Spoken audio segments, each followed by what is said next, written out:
At number 10, we have the Black Welsh Mountain Sheep, and they are on the newer side of the breeding rosters. They were officially catalogued and recognized in the 1920s and are the only completely black sheep in the whole of Great Britain. It is a little perplexing that there was never really any intense distribution of their kind. Since their wool is of an extremely high quality, they are on the easier side to manage in regards to lambing, feeding, and health, and they can produce good-sized carcasses for slaughter too. But even as good as their meat is, their wool is much more valuable, and they are almost exclusively kept for that reason.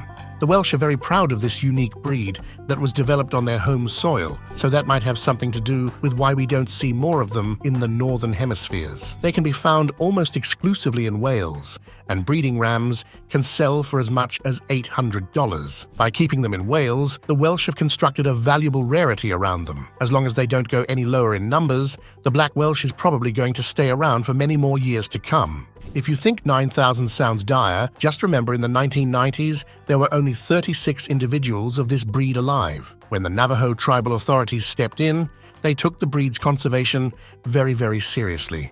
And there would have been 3 times as many of them had it not been for a deadly pneumonia that cut their numbers dramatically in the early 2000s. Although the Navajo sheep are by far the lowest number on our list, it's also the one breed that we have the most hope for. Their conservation is not steamrolled with production value in mind. It's a labor of love, pride, and dedication. Tribal authorities are working closely with the Wildlife Conservation Society, the Denver Zoo, and Colorado State University. Together, they've released 2 new herds back into their old Navajo lands, and despite the devastating loss from the 2000s, the people involved are not slowing down or losing hope. With their helping hand, the Navajo sheep is here to stay.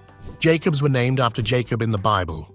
When Jacob's father-in-law allowed Jacob to take only the piebald-colored sheep from the flock when he left, Jacob sneakily bred only the spotted sheep, so that when he finally did leave his father-in-law's land, he had even more sheep in his flock than Laban did. Since the Jacobs from England were known for their piebald spotting, the association was made with Jacob in the Bible. But besides their physical appearance, there is no relation to the 2 breeds.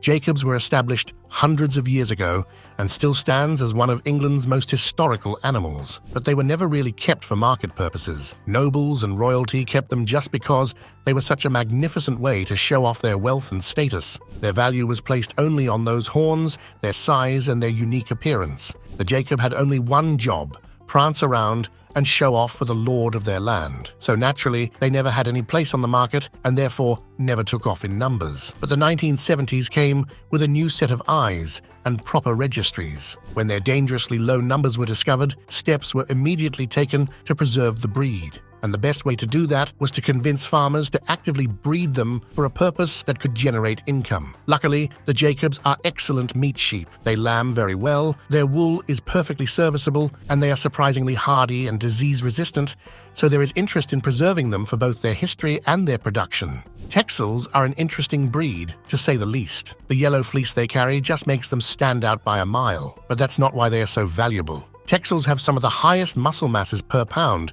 that you'll find among breeds. And that's why they were bred. The wool's unusual coloring was just a happy little accident. When Dutch farmers in the 1800s noticed that a handful of their sheep had evolved to gain weight faster and to keep that weight on with less food at their disposal during harsh months, they started separating the lambs that showed the most promise. Wensleydales, Lincolns, and Leicester breeds were added to the breeding process to add some extra disease resistance and fleece quality. And that's how this yellow, well-muscled, and fast-growing breed came into existence. For a medium-sized sheep, they weigh an astounding amount, with rams averaging 110 kilograms. The quality of their meat is excellent, without that heavy layer of fat usually associated with a sheep of this size. The reason they never quite took off in popularity is probably because they are strictly meat animals, and their uniqueness and rarity further increases their price. With so many other meat sheep available that are less expensive, the Texel just never caught on as much as the others. They can be kept for their wool, but it's better suited for industrial-grade wool than the fine, stranded, and more expensive fleeces on the market. Though they number 4,000 on their home soil,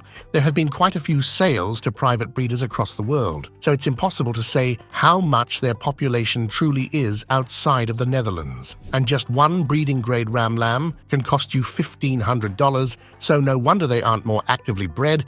There just isn't a big enough market for them at this time. You might be wondering why on earth a breed that can count almost 500,000 could possibly be on our list.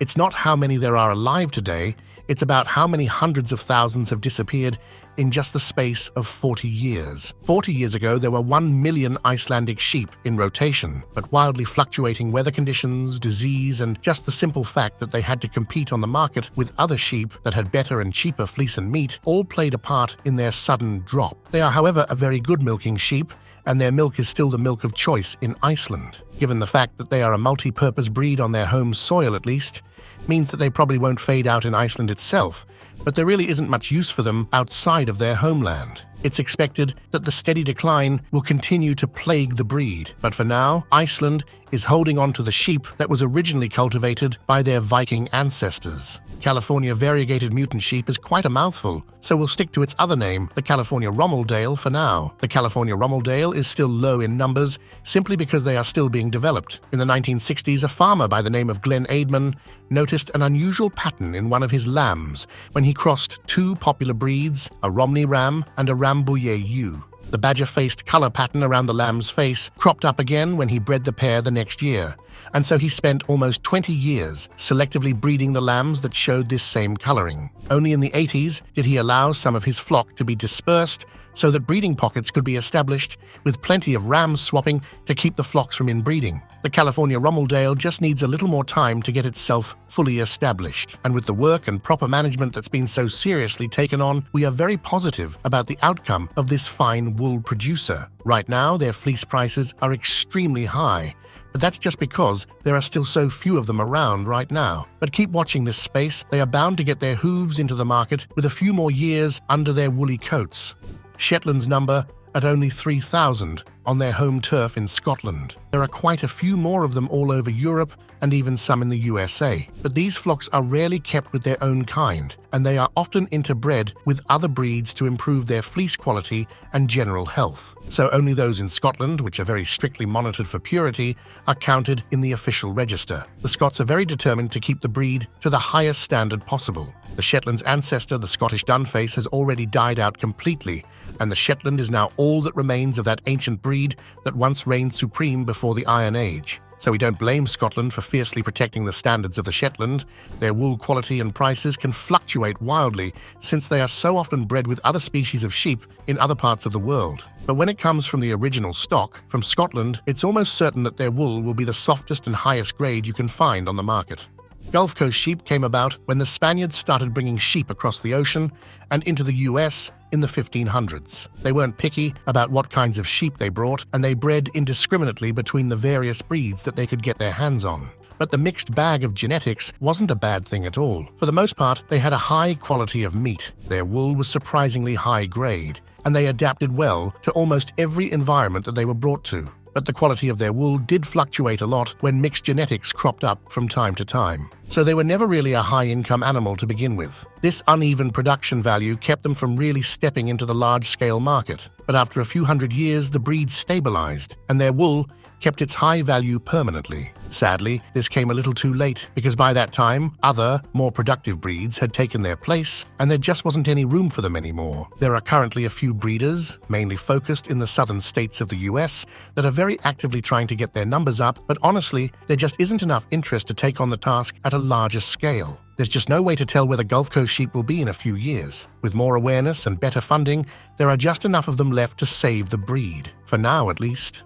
These numbers are starting to look unreal. They're so low. The North Ronaldsay sheep is a fascinating breed, to say the least. They hail from Scotland, where they were once kept in the thousands, mainly for their wool. They were small and compact, and they were excellent foragers, making them ideal for the sometimes harsh Scottish landscape. But what makes them so unusual is that they forage on seaweed. They are the only sheep to eat seaweed, and one of the few mammals worldwide that do. Now, the Ronaldsay certainly fulfilled its purpose hundreds of years ago, but there just isn't much place for them in the world today. Given their unusual diet, their smaller hanging weight, and the average quality of their wool, well, there's just no way that they can compete. Right now, there are only 2 feral herds that live in the Orkney and Ronaldsay regions, with only 600 females on the register. There are a handful scattered across Scotland farms, but not for active breeding or production purposes. The only real hope to save them is from a historical perspective. Sadly, if the Ronaldsay doesn't get some help soon, we could be looking at complete extinction in as little as 20 years. Another Scottish breed, the Castlemilk Moor, is not a milk-producing sheep like its name might imply. Instead, the name simply refers to the area in Scotland where they were first bred. Sadly, the Moor was always doomed. The sole purpose for breeding them was for show. Their unusual coats and coloring and those beautiful horns are a sight to behold, but their value lies only in their appearance. Their wool isn't really usable since it's so short, they are not suitable for milking, and while their meat is just fine, it's nothing special compared to any other mutton. They are still only reared by hobby breeders, and it's only Scottish pride that's keeping them around. That's not to say that there isn't a place for a livestock animal in the hobby space. Just look at the pot-bellied pig and the various horses and canines that found their place simply out of the fascination of humans. There's no way to tell where the Moor will go. We can just hope that the Scots find a way to keep them in the spotlight. Our honourable mention goes to the Soay sheep. They are rare, sure, but there is just no way to count their numbers at this time. They call Scotland home and descended from wild sheep that date back to around 8,000 years ago. The Soay is the closest example of what sheep would have looked like before humans domesticated them. But the Soay has very little value in terms of its fleece. They are a very good quality mutton animal and they just thrive on their own. Since they don't need to be shorn and can forage just fine on their own, the Soay naturally just went back into the wild when humans lost interest in them. Most of their kind are feral and they roam the Scottish hills, but a handful of them are kept by hobby farmers and even as a mutton producer for some. But these are all very small-scale operations, and it's highly unlikely that they'll ever enter onto a sales platform. Their numbers are low enough to give them an at-risk status, but they are probably going to stay around for a while without any of our help. If anything, leaving them be is probably the safest thing we can do for the Soays right now. So what do you think? Is there hope for the very rare and special breeds on our list? If so, which ones do you think are most likely to make a comeback? The fact of the matter is, we humans brought these breeds into existence, and it's our responsibility to help them stay around. Let us know your thoughts in the comments below. And don't forget to leave a like and subscribe to the channel so you don't miss out on any new uploads. See you in the next one. Bye.